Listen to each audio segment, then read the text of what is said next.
내 마음의 소원을 두 번째 시간입니다. 사진을 한 장 보겠습니다. 무슨 사진 같아 보입니까? 돌잔치에 돌잡이 하는 용품들입니다. 돌잔치의 최고의 하이라이트는 주인공이 뭘 잡느냐, 이 돌잡이 뭘 잡느냐. 하객들 뿐만 아니라 부모가 초미의 관심을 갖지요.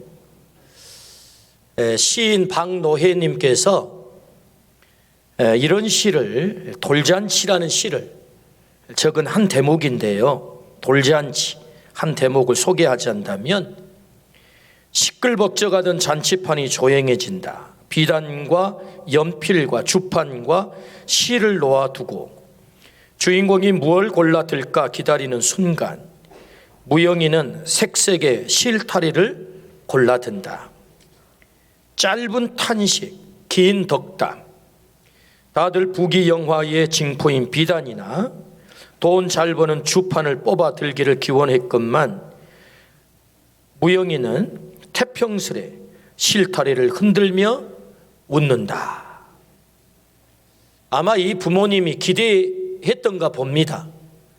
판사봉을 잡아서 법관이 되고, 청진기를 잡아서 의사가 되고, 돈을 잡아서 부자가 되기를 그렇게 소원하고 기대를 했는데, 세상에 무영이란 놈이 실타리를 들고 흔드는 거예요. 그래서 이 부모가 속이 상해서 탄식을 했대요. 이 식귀에 의하면 짧은 탄식, 긴 덕담. 그러자 하객들이 안쓰러워가지고 덕담으로 위로를 하는 거죠. 아이고, 그 실은 오래 산대, 무병장수한데 오래 사는 게 최고지 하고 덕담을 했다는 것입니다. 여러분은 자녀들이 돌잔치를 할 때 뭘 잡기를 원하셨습니까? 소원이 뭐였습니까? 어느 집에서는 아이가 실을 붙잡았대요. 속상해가지고 실을 빼앗아가지고 저쪽으로 치워놓고 그 아기 앞에다가 딱 판사봉을 딱 두고 다른 건 멀리 해놓고 잡아. 그래가지고 그걸 잡으니까 기분이 좋아가지고 활짝 웃었답니다. 이게 부모의 마음이죠. 우리는 모두가 소원이 있습니다. 살아있다는 것은 소원이 있다는 말과 같지요. 작고 소박한 소원에서 거창하고 위대한 소원까지 하루하루 살아야 할 이유가 있다면 그 소원을 이루기 위해서 우리는 살 것입니다. 우리의 마지막 소원이 뭐겠습니까? 저 영원한 천국에 가는 것인 줄로 믿습니다. 이 소원 반드시 이루어야죠. 소원 성취는 곧 내 인생 성공과 같다라는 말입니다. 때문에 우리는 소원을 이루고자 많은 노력을 하고 예를 쓰지요. 내 힘으로 안 되는 한계밖의 일은 하나님께 매달려 간구하기도 하고, 하나님을 안 믿는 사람은 어디를 찾아가기도 하고, 또는 달을 보고 빌기도 하고, 저 정동진에 가서 일출을 보면서, 땅끝 마을에 가가지고 일출을 보면서 비나이다 소원을 이루기 위해서 얼마나 애를 씁니까? 소원을 이루기 위해서 사람들은 모두가 애를 쓰죠. 왜요? 소원 성취는 곧 내 인생의 성공이기 때문에. 그렇다면 여러분, 우리는 어떻게 소원을 이룰 수 있을까요? 오늘 말씀은 그 소원을 이루는 길을 잘 가르쳐 주십니다. 또 여호와를 기뻐하라. 그가 내 마음의 소원을 이루어 주시리로다. 할렐루야. 하나님이 우리의 마음의 소원을 이루어 주신대요. 어떻게 하면은요? 하나님을 기뻐하면. 이 하나님을 기뻐한다는 말은 하나님으로 말미암아 기뻐하라, 하나님 한 분으로 인하여 기뻐하라 라는 뜻과 하나님을 기쁘시게 드려라, 그런 뜻이 있다라고 지난주에 우리가 말씀을 들었습니다. 하나님을 기쁘게 해드릴 때 하나님께서 우리의 마음의 소원을 이루어 주신다라고 약속하셨습니다. 그렇다면 어떻게 우리가 하나님을 기쁘게 해드릴 수 있을까요? 지난주에 세 가지를 우리에게 말씀하셨어요. 믿음이 없이는 하나님을 기쁘시게 할 수 없다. 하나님을 믿는 것이 하나님의 기쁨이다. 진리 안에서 행하는 것이 기쁨이다. 그리고 너의 존재 자체가 하나님 앞에 앞에 있는 것이 기쁨이다 라고 말씀을 하셨어요. 오늘 그 네 번째입니다. 어떻게 우리가 하나님을 기쁘게 해드릴 수 있을까요? 하나님을 경외할 때 하나님이 기뻐하신다 라고 말씀하세요. 하나님을 경외할 때 하나님은 기뻐하신다. 시편 147편 10절에서 11절 말씀입니다. 여호와는 말의 힘이 세다 하여 기뻐하지 아니하시며 사람이 다리가 억세다 하여 기뻐하지 아니하시고 여호와는 자기를 경외하는 자들과 그의 인자하심을 바라는 자들을 기뻐하시는도다. 아멘. 오늘 말씀은 대조법으로 기록되어 있지요. 기뻐하지 않는 것과 기뻐하는 것을 대조를 해서 하나님은 우리에게 말씀을 하세요. 분명하고 정확하게 우리에게 알게 하기 위해서. 기뻐하지 않는 것, 먼저 기뻐하지 않는 것을 한번 살펴볼까요? 하나님이 기뻐하지 않는 것이 있대요.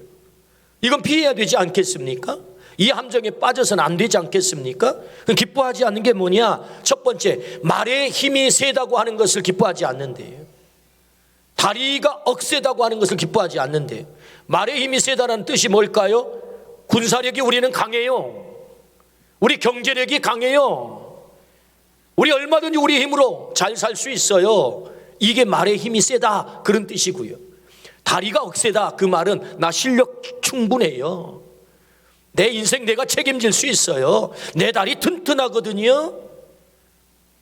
자기 자랑, 자기 실력 자랑, 그것이 바로 다리가 억세다라는 뜻입니다. 사람들은 끊임없이 자기 자랑에 빠지지요. 스스로의 힘으로 살 수 있다고 실력을 자랑합니다. 하나님은 그것 기뻐하지 않는다라고 말씀을 하셨어요. 하나님 그거 기뻐하지 않는다.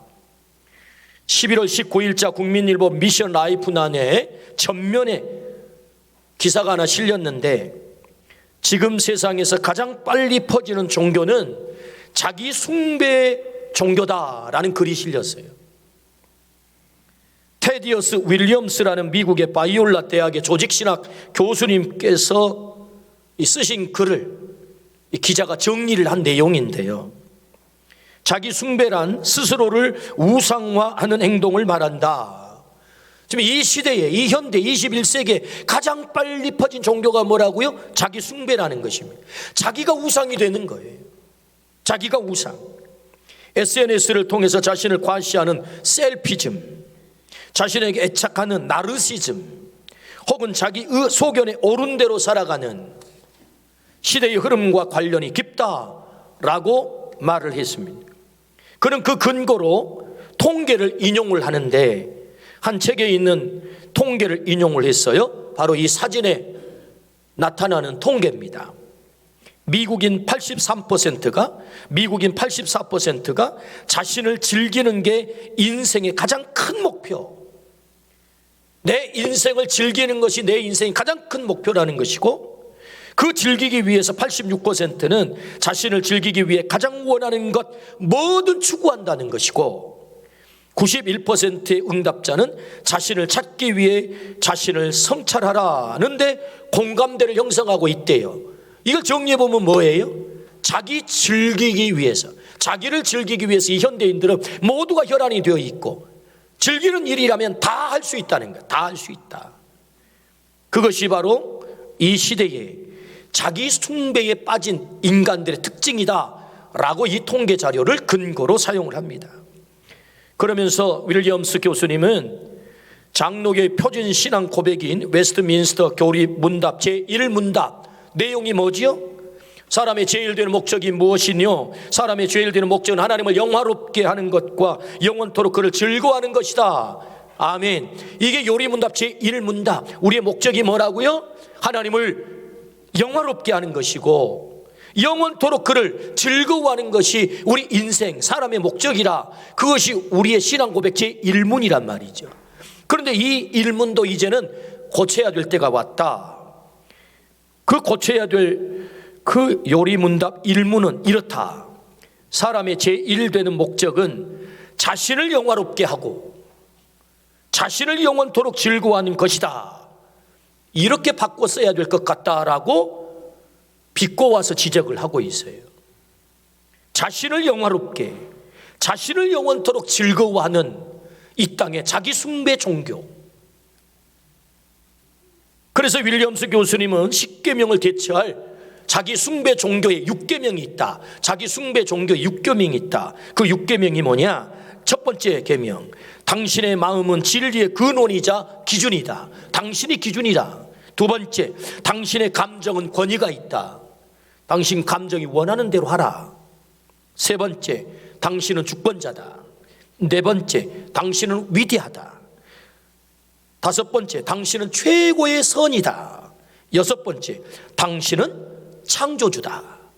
자기 숭배 종교의 6계명, 이 계명을 가지고 이 시대에 자기 숭배를 섬기는 사람들의 6계명이다라고 지적을 해요. 이 시대는 가히 자기 숭배의 시대입니다. 하나님이 가장 기뻐하지 않는, 자기를 우상화시켜서 자기가 하나님 되어서 살아가는, 자기가 창조자가 되고 자기가 주권자가 되고 자기가 진리가 되어서 자기가 하는 모든 것이 옳은 것, 그래서 감정이 시키는 대로 그 즐거움을 끝까지 찾아가는, 쫓아가는, 그것이 이 세대다라고 지적을 합니다. 여호와는 말에 힘이 세다 하여 기뻐하지 않는데요, 사람이 다리가 억세다 하여 기뻐하지 않는데요, 하나님은 자기 자랑 기뻐하지 않고, 내 힘으로 얼마든지 살 수 있어요 기뻐하지 않고, 우리 군사력이 이렇게 튼튼해요 기뻐하지 않는데요.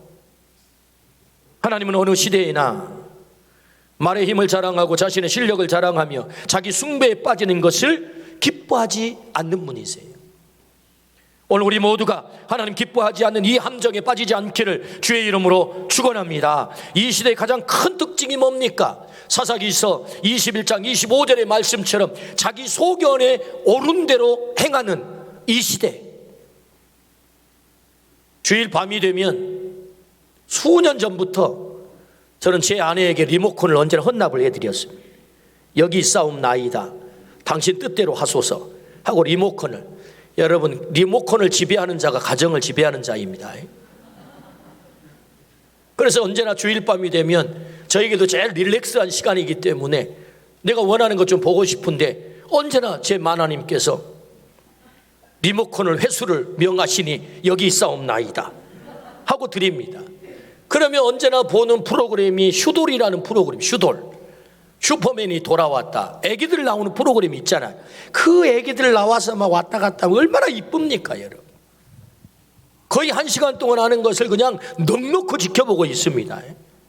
그래서 언제나 주일 밤이 되면 언제나 리모컨을 헌납을 했는데 어느 순간부터요 리모컨을 저한테 던져버리는 거예요. 당신 마음대로 하소서 하고. 그래 왔더니 왜 당신 안 봐 그 즐기던 슈도를. 그랬더니 그 정자은행에서 그 사다가 아기를 낳아가지고 그 아기가 슈돌에 나오잖아요. 그 아이에게 무슨 잘못이 있겠습니까? 그런데 여러분 이걸 좀 더 깊이 생각해 보십시다. 이게 더 확장이 되면은요 아기를 공장에서 만들어냅니다. 앞으로 30년 후 40년 후 미래 세대를 한번 생각해 보십시오. 왜 이런 현상들이 나타날까요? 하나님이 창조하신 남성, 여성 인정하지 않습니다. 이 세상이 이미. 왜 이런 현상이 나타날까요? 네가 주인이야. 네가 원하는 대로, 네가 진리고 너의 감정이 시키는 대로, 네가 하고 싶은 대로, 너의 인생을 즐기기 위해서 네 마음대로 할 수 있어. 네가 창조자거든. 자기 숭배, 이 의식에 사로잡혀 살다 보니 모든 선택을 다 할 수 있는 것입니다. 인간이 할 수 있는 모든 선택을 자기의 감정에 충실하게 다 할 수 있는 거지. 그런 일이 있다 손치더라도 5천만 분의 1이잖아요. 그걸 굳이 언론에 그렇게 뛰어 올릴 필요가 있을까요? 언론에 돋보이게 그 자리에 올려서 그걸 다 보게 할 필요가 있을까요? 5천만 분의 1의 아이를 말이. 자기 숭배의 종교, 이 시대에 가장 강력하게 성장하고 있는, 폭발적 성장을 하고 있는 종교가 뭐라고요? 자기 숭배 종교라는 것입니다.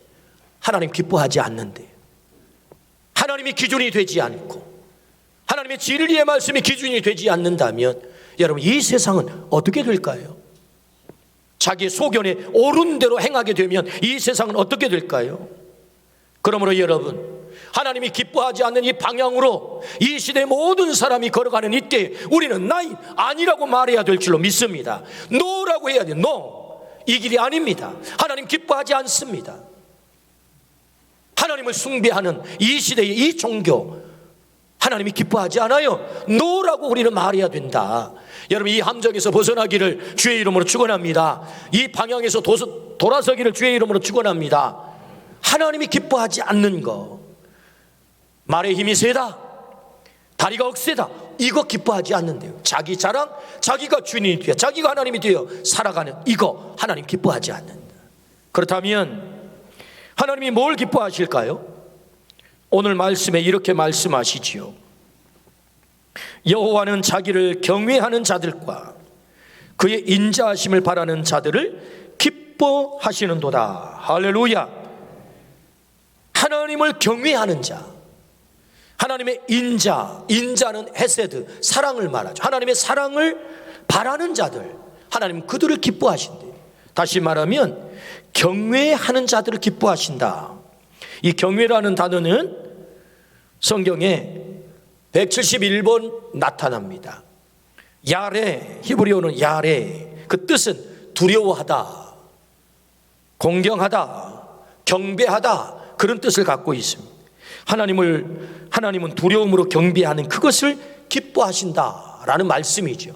왜 하나님을 우리가 두려움으로 섬겨야 될까요? 그분이 우리의 생명의 주인 되시기 때문에, 그분이 내 생사 여탈권을 가지고 계시기 때문에, 그분은 우리를 죽이기도 하고 살리기도 하기 때문에 우리는 그분 앞에 두려움으로 나가는 것이요. 두려움으로 나가서 그분을 경배하는 거, 그게 경외인데 그 경외를 하나님은 기뻐하신다, 좋아하신다 라고 말씀하세요. 인간이 하나님을 경외하는 행위의 구체적인 행위가 뭐지요? 예배입니다. 예배. 인간이 하나님을 향하여 경외하는 구체적인 행위는 예배입니다. 우리는 예배로 하나님을 경외할 수 있지요. 그러므로 하나님은 예배하는 자들을 기뻐하실 줄로 믿습니다. 우리가 어떻게 하나님을 기쁘시게 해드릴 수 있습니까? 예배를 드림으로 하나님을 경외해서 하나님을 기쁘게 해드릴 수 있다. 하나님을 기쁘게 해드릴 때 내 마음의 소원을 이루어 주신다라고 말씀하시죠. 20세기의 위대한 신학자 칼 바르트는 기독교 예배는 가장 중요하고 가장 긴급하고 인간 생활에서 행해지는 가장 영광스러운 행위이다 라고 예배의 중요성을 우리에게 가르쳐 주셨어요. 가장 중요하고 가장 긴급하고 가장 영광스러운 일, 그것이 예배다. 우리 아멘 하십시다.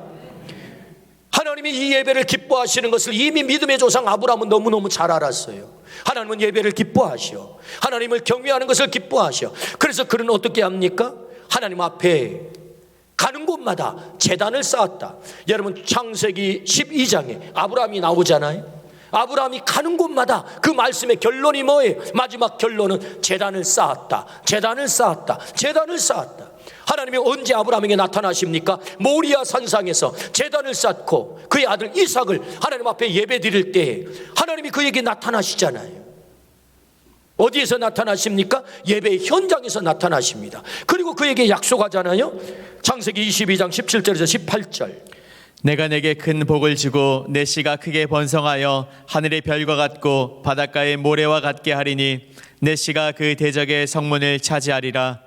또 내 씨로 말미암아 천하 만민이 복을 받으리니 이는 내가 나의 말을 준행하였음이니라 하셨다 하니라. 아멘. 예배의 현장에 나타나신 하나님께서 말씀하십니다. 내게 큰 복을 주겠다. 내 씨가 번성하는데 하늘의 별처럼 바닷가의 모래알처럼 네 씨로 말미암아 천하 만민이 복을 받게 될 거야. 여러분, 자녀가 잘 되기를 원한다면 하나님 앞에 경외하여 하나님께서 약속하신 아브라함의 이 복이 우리에게도 있기를 주의 이름으로 축원합니다.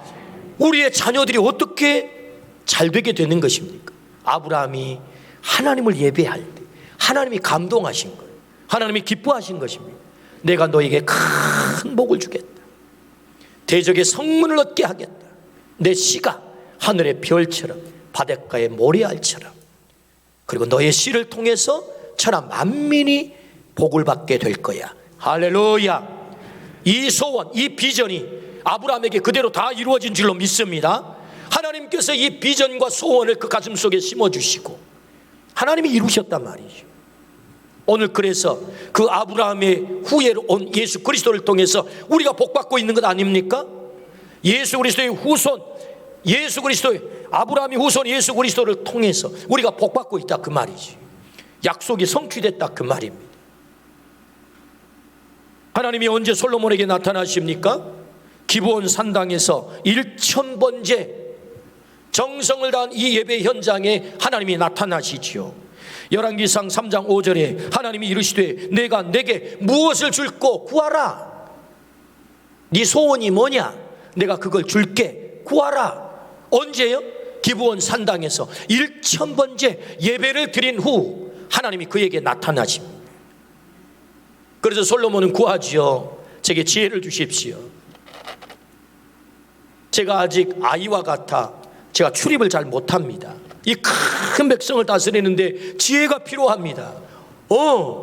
네가 지혜를 구하는구나. 내 백성을 잘 다스리기 위한 지혜. 네가 구하지 않는, 내가 지혜를 줄 뿐만 아니라 구하지 않는 부와 귀와 영광까지 너에게 주겠노라. 할렐루야. 소원이 이루어졌다 그 말씀입니다. 언제요? 기브온 산당에서 1000번째 예배를 드렸을 때, 예배가 성공했을 때 하나님은 솔로몬에게 나타나셔서 네 소원이 뭐냐? 구한 대로 하나님이 이루어주신 줄로 믿습니다. 언제 하늘문이 열렸습니까? 엘리야가 갈멜산에서 무너져버린 여호와의 제단을 수축하고 송아지를 잡아 각을 떠 그 제물을 올려 바쳤을 때 하늘의 불덩이가 떨어집니다. 3년 6개월 동안 닫혀있던 하늘문이 열립니다. 비가 쏟아집니다. 언제 하늘문이 열렸다고요? 무너져버린 여호와의 제단을 엘리야가 다시 세우고 무너진 여호와의 제단을 수축했다는 말은 예배를 회복시켰다 그런 말씀입니다. 여러분, 엘리야는 이 갈멜산에서 무너져버린 여호와의 제단을 수축하고 하나님을 예배할 때 그냥 예배한 것 아닙니다. 목숨을 건 예배를 드린 거죠. 목숨을 건 예배. 850대 1의 이 전쟁터에서 왕도 그의 편이 아닙니다. 왕비도 그의 편이 아닙니다. 850명의 적들과 바알, 아세라 선지자 850대 1의 이 전쟁에 목숨을 걸 하나님 응답하지 않으면 죽는 거예요. 그런데 갈멜산상에서 제단을 쌓고 무너져버린 여호와의 제단, 이 제단을 수축하기를 축복합니다. 하나님은 우리에게도 무너져버린 제단이 있는지를 점검하라고 말씀하세요. 내 자신의 하나님을 섬기는 예배의 제단이 무너져 있는지, 우리 자녀들의 제단은 무너져 있지 않는지, 우리 가정의 제단은 무너져 있지 않는지. 한국교회가 세상으로부터 조롱을 받습니다. 제단이 무너졌다는 거죠. 온전한 예배가 드려지지 않고 있다는 말씀입니다. 이 땅의 교회들이 제단이 무너지지 않았는지, 이 조국 땅의 제단은 무너지지 않았는지, 엘리야가 갈멜산상에서 무너져버린 여호와의 제단을 12덩이의 돌을 가져다가 다시 수축을 하고 하나님 앞에 목숨을 건 예배를 드림으로 예배가 회복되었을 때 그 땅이 회복된 줄로 믿습니다. 하나님 기뻐하셨다는 거지요. 그래서 그 땅에 생명을 살리셨다. 할렐루야. 하나님 앞에 예배가 온전히 회복이 될 때 하나님 기뻐 받으시고 그들을 살려주시고 그 소원을 들어주셨다 주님이 말씀하세요.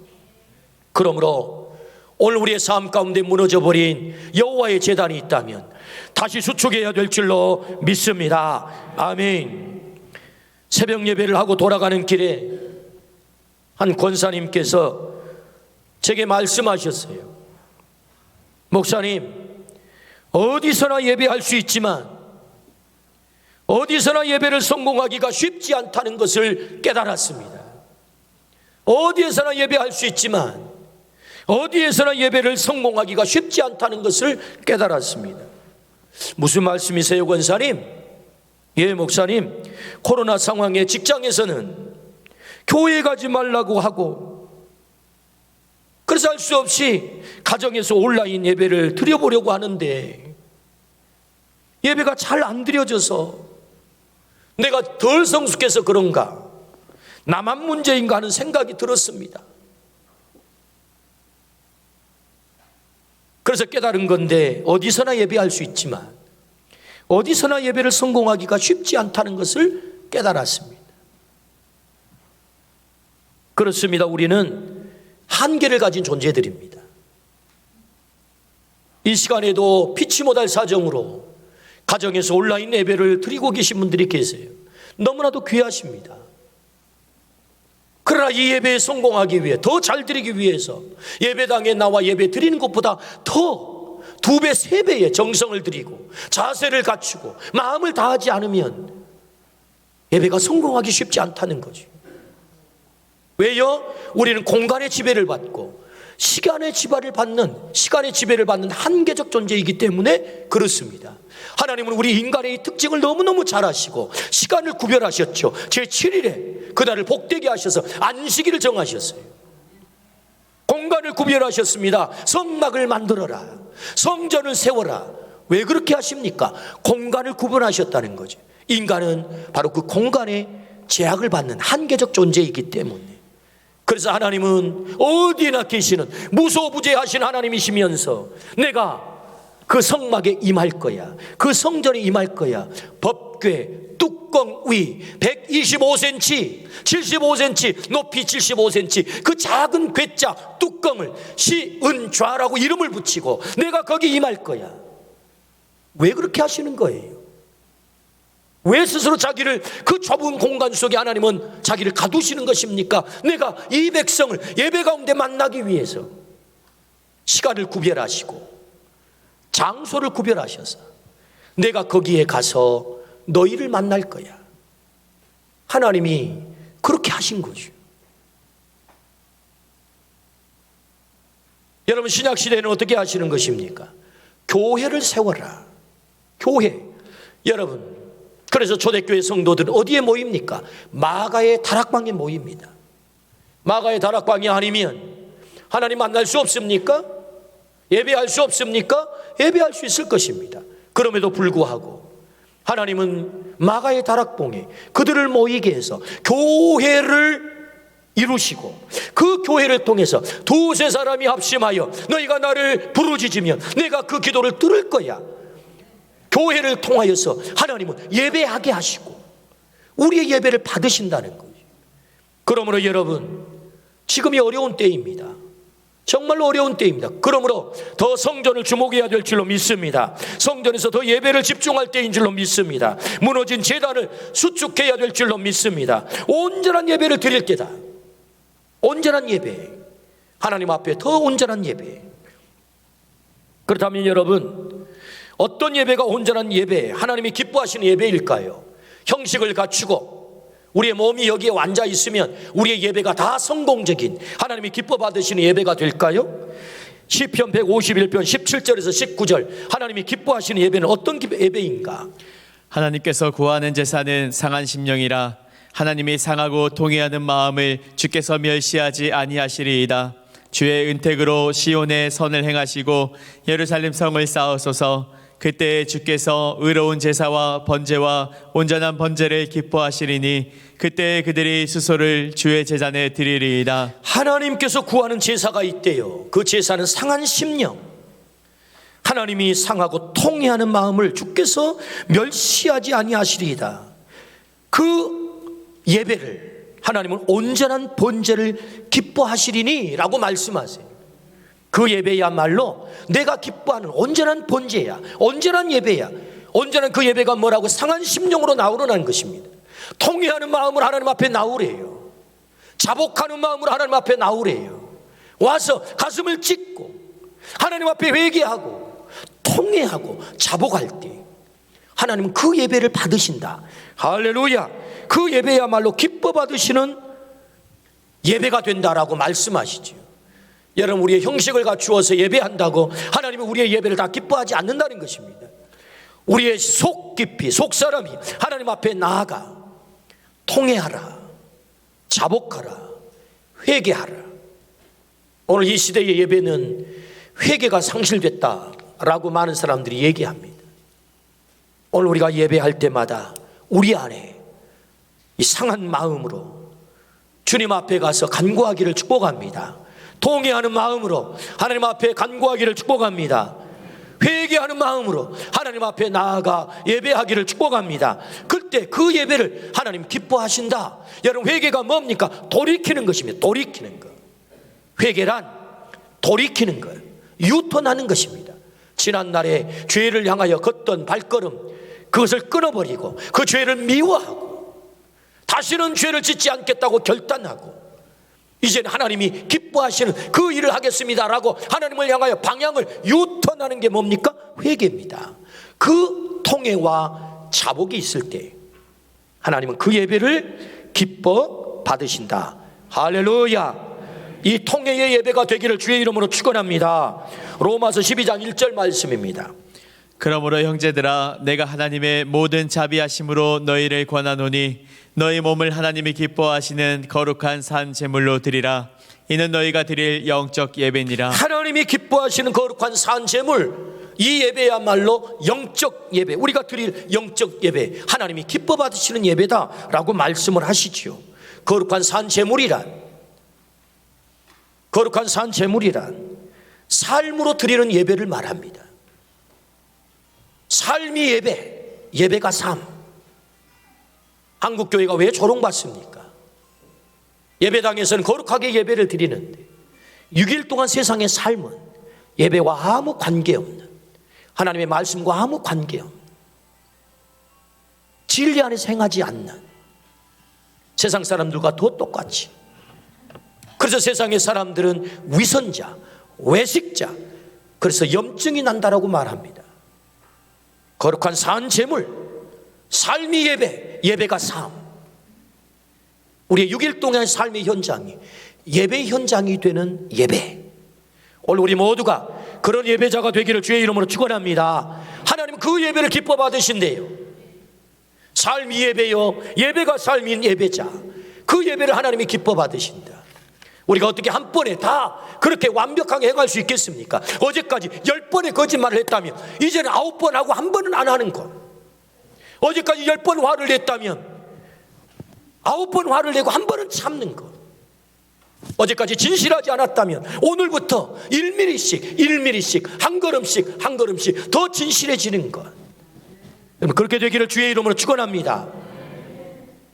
하나님이 기뻐하시는 그 일을 위해서 내가 조금씩 내 삶을 바꿔보겠습니다. 삶이 예배가 되도록, 예배가 삶이 되도록. 세상의 사람들은 요구하죠. 당신의 삶으로 우리에게 예수를 좀 보여달라고, 당신의 삶으로 예수의 사랑을 우리에게 좀 보여달라고. 삶이 예배가 되고 예배가 삶이 되는, 내가 그 예배를 좋아해. 거룩한 산 제물로 드려지는 예배 말이야. 하나님이 우리에게 그렇게 요청하세요.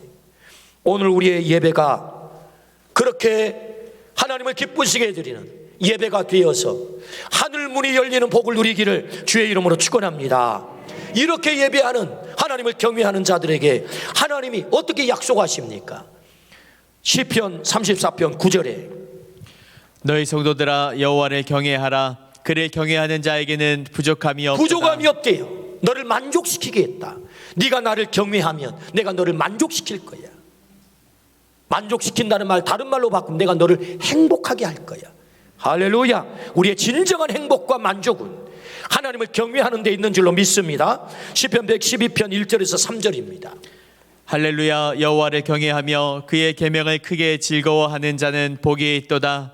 그의 후손이 땅에서 강성하며 정직한 자들의 후손에게 복이 있으리로다.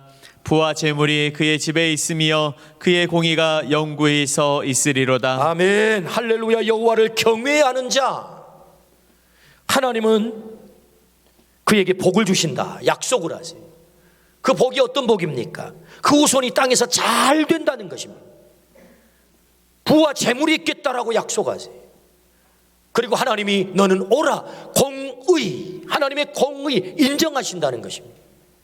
어떤 사람에게요? 여호와를 경외, 하나님이 기뻐 받으시는 예배를 드리는, 예배가 삶이 되고 삶이 예배가 되는, 그래서 진정으로 하나님을 경외하는 그의 예배를 받으시고 복을 약속하는데 너희 후손이 잘 될 거야. 부와 재물이 있게 될 거야. 그리고 하나님 앞에 옳다 인정을 받게 될 거야. 우리가 마지막 날 인생 졸업하고 인생 소풍 다 끝내고 하나님 앞에 심판대에 서서 너 옳았어, 너 참 잘 살았어 인정받아야 될 줄로 믿습니다. 어떻게 해요? 하나님을 경외하면.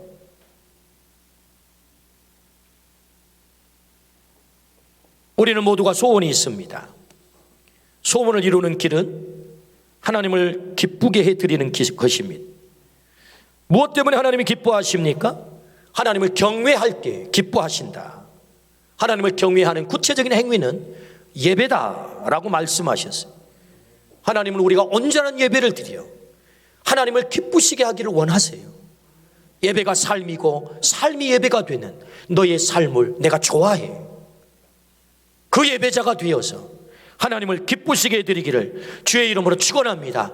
그리하여 하늘문이 열리는, 경외하는 자에게 약속하신 이 엄청난 복이 오늘 우리의 삶이 되기를, 우리의 삶 속에 누려지기를, 우리의 소원이 이루어지기를 간절히 주의 이름으로 축원합니다.